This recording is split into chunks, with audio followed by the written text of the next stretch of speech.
all hauled to our human trafficking operation.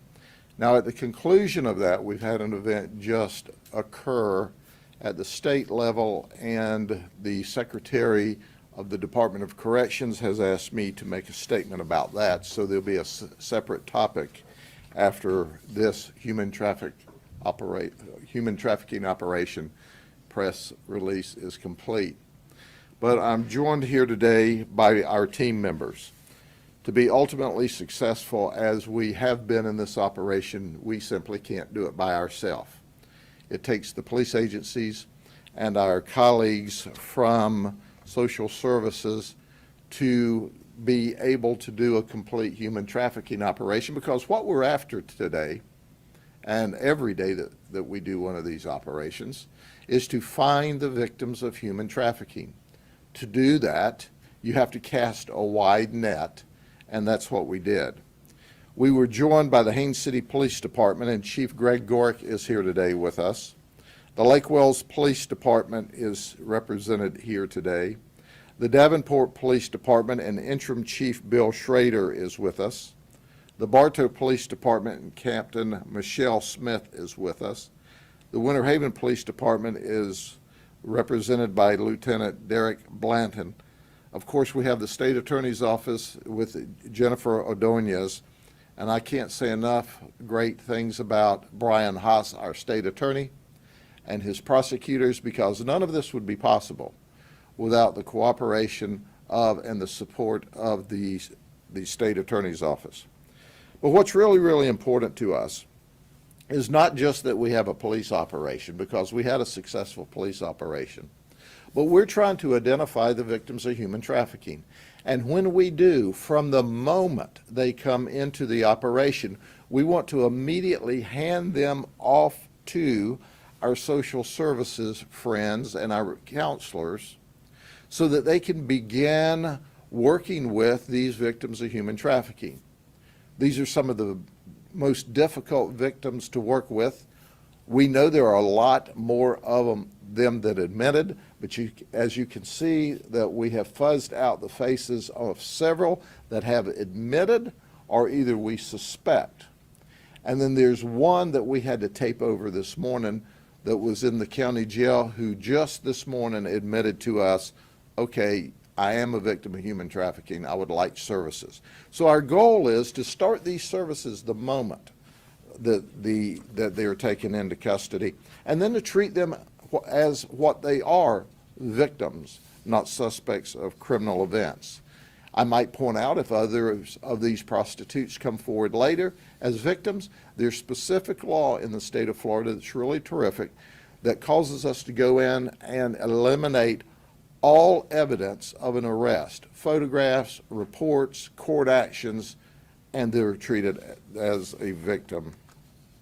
And it's important to understand that if there were no Johns, if there were no customers, there would be no prostitutes, and there would be no human trafficking. But folks, the overwhelming majority of these ladies are or have been in the past taken advantage of. You know, they used to call them, oh, he's the one who provides for me. He's the one that gives me a ride. But what we've found is many, many, many times that in fact this person is trafficking this lady. He's making a profit off of her. He is controlling her very life. As I said, some of these victims are hardcore because they've learned that these traffickers control their very life, what they wear, where they live, their drugs, their food, their entire life. We've got to break all that down. So having services on site to deal with this is very important. So we made 160 arrests in only 7 days. 160 arrests. That was 86 prostitutes, 65 Johns, and then there were 9 others, 2 of which I'm going to talk about briefly, that were caught up. We charged during this operation 52 additional felonies, 216 misdemeanors.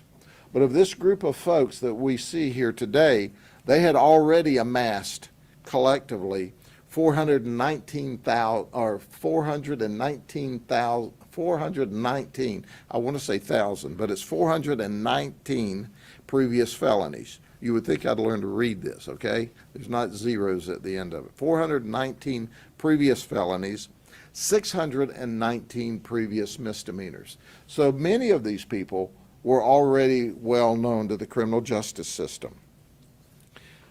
Only 16 of the 160 were from Polk County. I think the people of Polk County are about to get the message that if you come here and violate the law, we're going to put you in jail, and Brian Haas and his prosecutors are going to prosecute you. So we're pleased that it was only 16 of 160. Central Florida needs to catch a clue.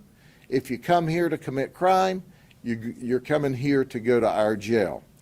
But in addition to that, we have 3 of the men that are here for deriving proceeds. We suspect they're human traffickers. We don't have enough evidence to charge them with that at this time. They're still under investigation.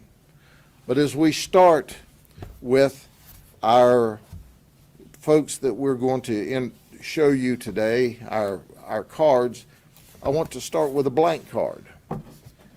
I want to talk about this lady because we must educate the community to understand that many of these ladies that are victims have had a really tough life.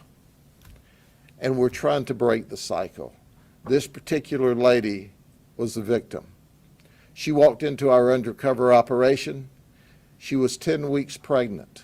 She said she had been taking drugs, and specifically fentanyl, and hoping and praying that naturally she could abort the baby. She didn't want the baby. It was an unwanted pregnancy. That's some of the sadness that we see. She also received a text while she was in our custody from someone that said, quote, "Just promise me you'll be careful. Get out of that place because that is Polk County. Get out fast." Well, it's too late. She was already in custody. But that was a good thing because we have identified her as a victim, and if she'll accept the services of these wonderful ladies that's behind us, we can make a positive difference in her life. She's from Fern Park, Florida, and that's over near Seminole County. Now, as you know, this is Deputy Police Chief Jason DePrima.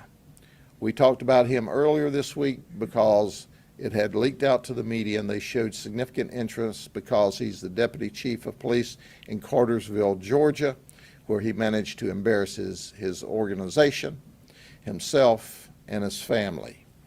And this is what he looks like when he's under arrest. We talked about him last week. I won't talk any more today other than to tell you that he resigned from the police department. He is no longer a police officer in Cartersville, Georgia, and he needs to work on reconstructing his life with his family. He did a very mean, nasty thing to his family, and he certainly embarrassed all the people of Cartersville. I think it's important that I underscore that the Cartersville Police Department is a very professional police department in Georgia, and they didn't deserve what Jason did, and he lost his career over it. He has resigned. So with that, it must have been Government Day or Government Week at Fall Hall 2 because Jason was not the only person in law enforcement to get arrested. This is Keith Nieves. He's 24. He's a state corrections officer. He works for Lake Corrections, Lake CI. He's been there 2 years. He came there on a late night. He lives in Orlando, and he wanted to engage in consensual sex with a prostitute who turned out to be an undercover law enforcement officer. Now think about this. This guy is in charge of people who are in prison for violating the law. He comes and he violates the law. So birds of a feather flock together. and he's in the jail as a jailbird like those jailbirds he watches. Then there's Cameron Burke. Cameron Burke was a computer technician.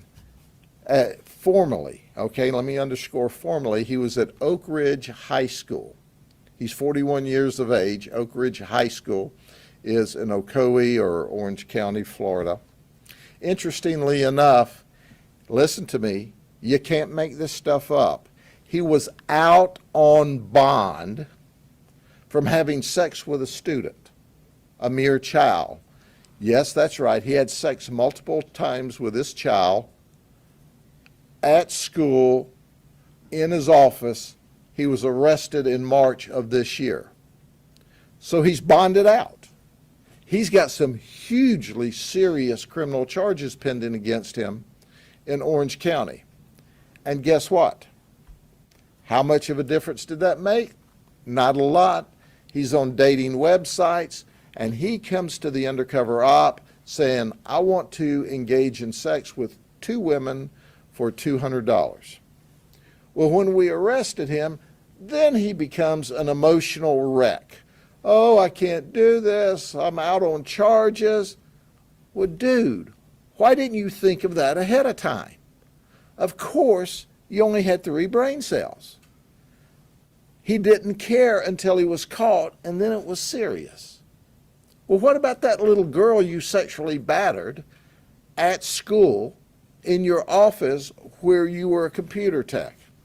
So in any event, he's arrested again, and we certainly hope that there is a Parker v. State so that he stays locked up. He's a dangerous person to children, to the community, when he's not locked up.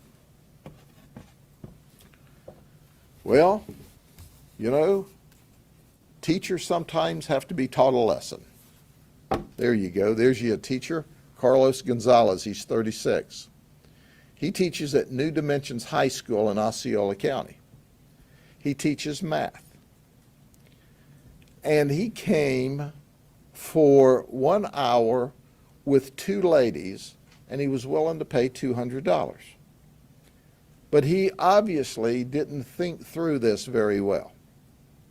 I don't know how well he does math, how well he teaches math, but, you know, 1 trip to a prostitute house ends up 1 trip to the county jail. 1 and 1 is 2, and he got to 2. He said he was not going to have sex when we talked to him. He just came there to give the undercovers the money. Are you kidding me? Are you kidding me? He just, out of the warmth of his heart, wanted to talk trash to 2 prostitutes online and show up to give them money. And then he was going to leave. He did leave. He left in the back of a van and went to the county jail. Oh, he was from Davenport, from Polk County. He should have known better. He knows better now.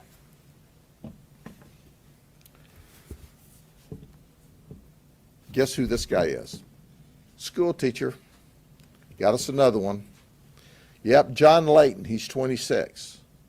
He was a teacher at West Orange High School in Orange County. When he showed up, I just love this. You want to go, what are you thinking, man? What are you thinking? Well, you're not thinking. He was wearing the high school track shirt. I didn't stutter. He was wearing the high school track shirt. And he came there and he wanted sex for $40. And he saw our undercover agent and said, wow, wow, wow, wow, I'll take $100 worth of that. Well, what he got was $100 worth of a trip to the county jail. So he's in jail. Maybe he and the math teacher can talk about, how did you get here? Well, 1 and 1 added up to 2. He said, well, you know, I'm a track coach. I sprinted my way to jail. I don't know what they'll talk about, but they had an opportunity. Not only that, Are you ready for this? Then he asked the detectives, how long is this going to take? He said, I got track practice in the morning. No, the students have track practice in the morning. You've got jail practice in the morning. You're not going to any practice. Well, that was the end of our government, folks, for the time being. But then we had a male prostitute show up, okay? This guy's name is David Morton, and boy, did he show up. This guy was naked when he walked in the door. He was not buck naked. To be buck naked, you can't even be wearing your socks. But you see, he was wearing a shirt, but that was all. So he boldly walked in to the undercover operation, and that's right, had nothing on from the waist down, but apparently he had him a little towel, so when he was outside, they could see the cheeks of his butt, but he was protecting the other area. But as soon as he hit that front door, boom, away the towel went. So guess what? He went to jail. And he is just a bad guy. He's from Orlando, Florida, too.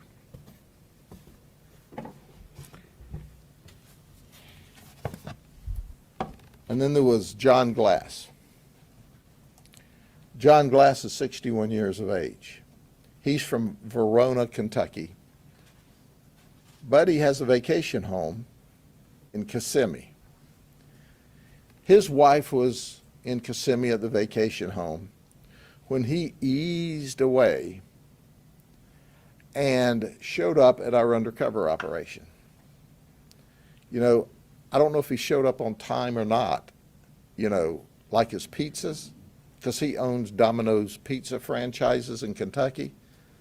You order what you want on the pizza. Well, he ordered what he wanted, and then he arrived, they told me, on time. So I guess his training of delivering pizzas or having his staff deliver pizzas on time, he transferred that over to us.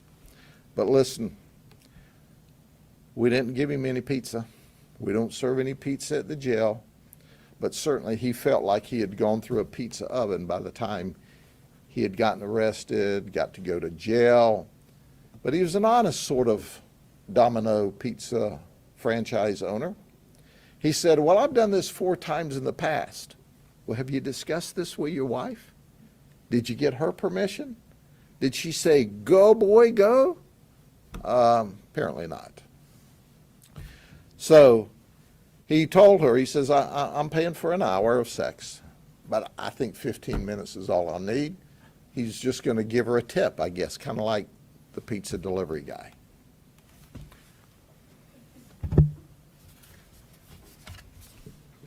What else can you say?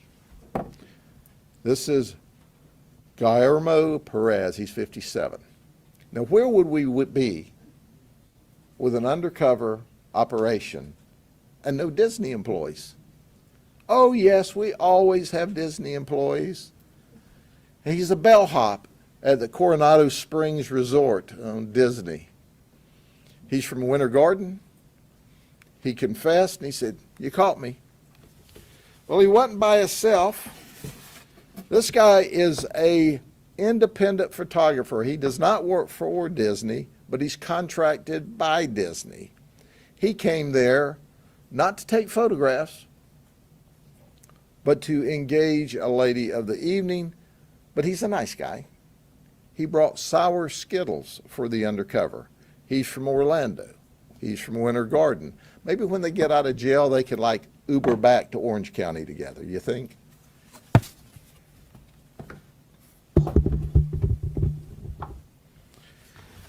So here's Shanice Blake. I want to make it abundantly clear she did not come there to have sex, even though she went on this website, but she showed up with,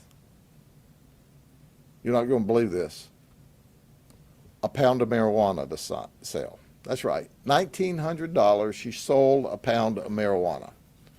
So who drove her there? Her boyfriend, Kervins Felix. He's 29. What did they bring beside a pound of marijuana? Their 2-year-old baby.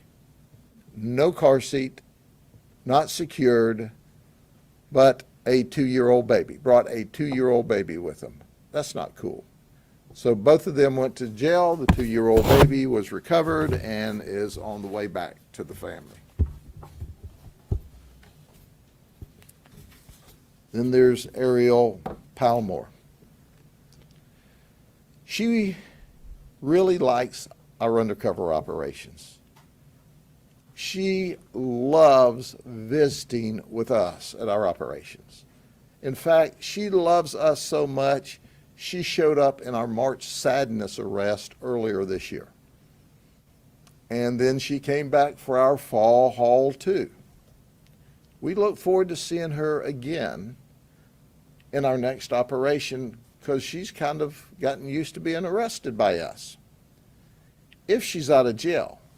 But when we look back at her felony charges, okay, she says she's in cosmetology. But in 2009, she was charged with murder. It was dropped to robbery with a firearm.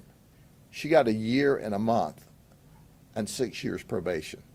Man, that Orange County is a place you ought to be if you want to commit crime. Don't come to Polk County because we're going to lock you up for like ever for being involved. But they pled her down. Well, she did so well with a year and a day and 6 years probation. In 2021, she was charged with murder or homicide again. And that charge was dropped or abandoned in Orange County. She's doing all right. She somehow was allegedly involved in 2 murders, and she's still out coming to our operations where she's been arrested twice. She has a very, very violent history. But we appreciate her coming to our operations and behaving. She's a perfect lady when we arrest her. She's from Orlando.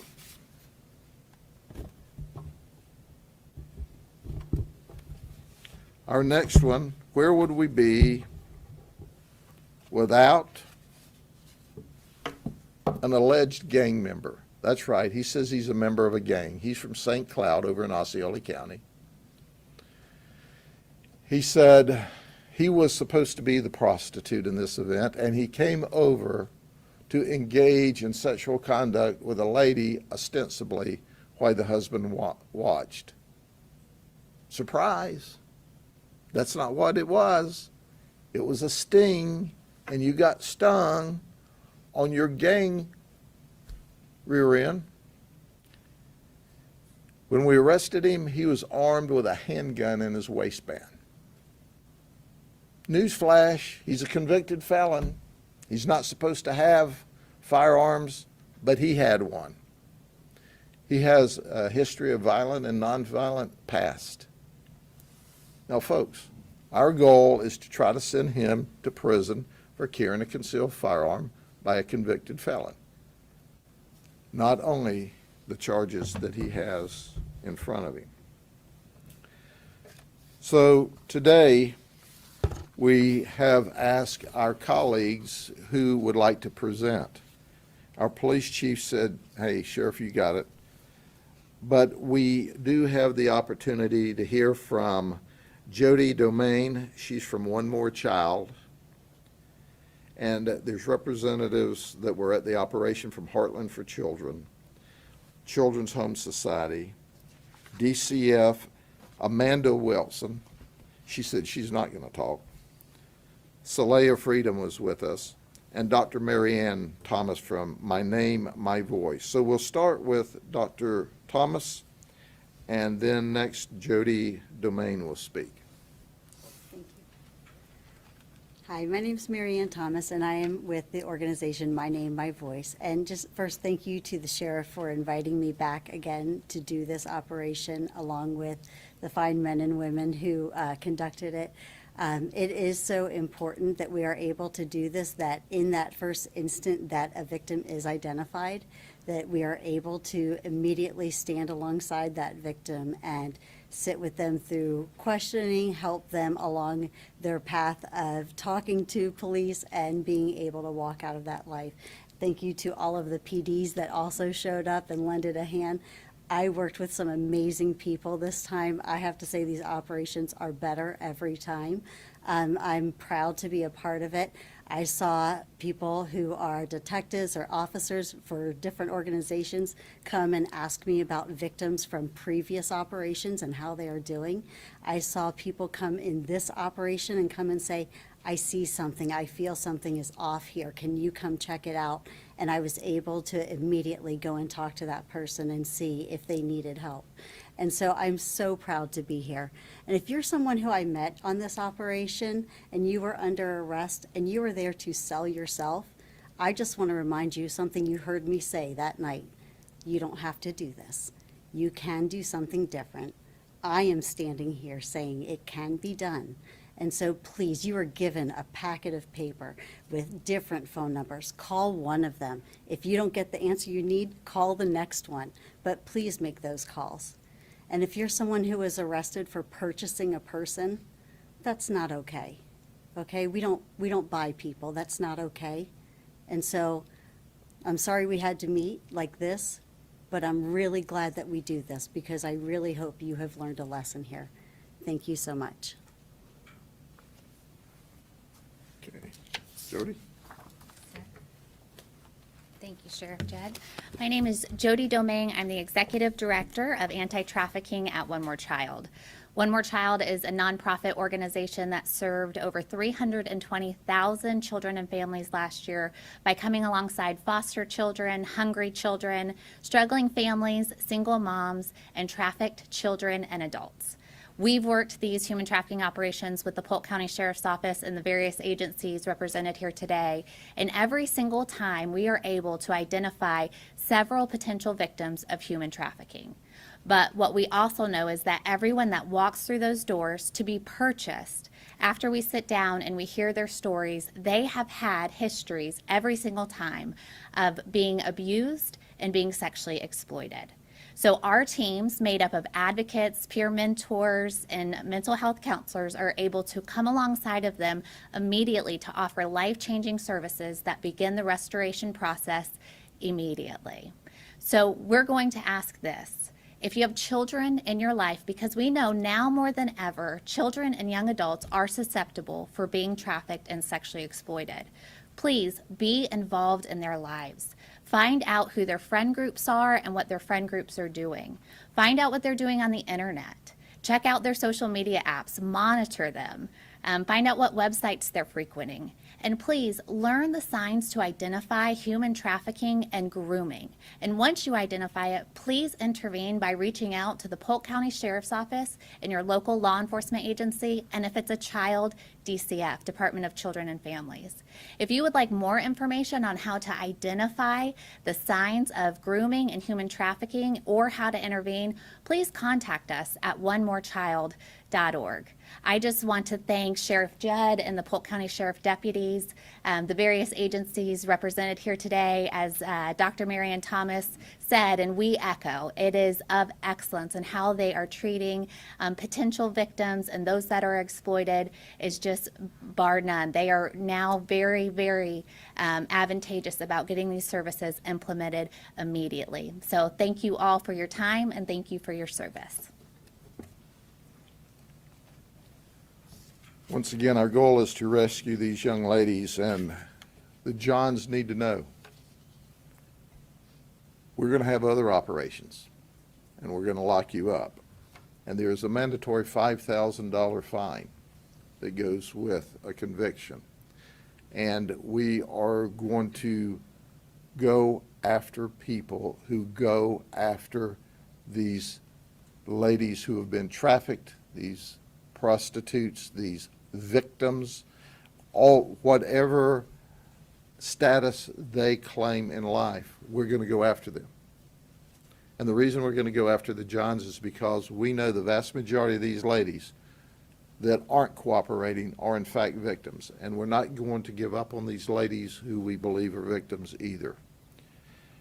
So with that, any questions? Okay. I have another topic here that I think will be of interest to everyone. there was apparently a group of Democrat House members, Representative Driscoll from District 67, Christopher Benjamin from District 107, and they met and attacked Governor DeSantis about his plan to use the Florida National Guard to help out in the Florida prison systems. I applaud the Secretary of DOC, a friend of mine who grew up in the system, who is simply the very best. I can tell you that Ricky Dixon, the Secretary of DOC, was brilliant in his efforts to obtain resources, and who better than our Florida National Guard, who is trained to protect us and keep us safe and to operate in a time of emergencies. As you know, whether you're trying to hire veterinarians or doctors or nurses or truck drivers or law enforcement officers or corrections officers, right now it's very difficult in the state of Florida. There are over 5,800 openings at the Department of Corrections.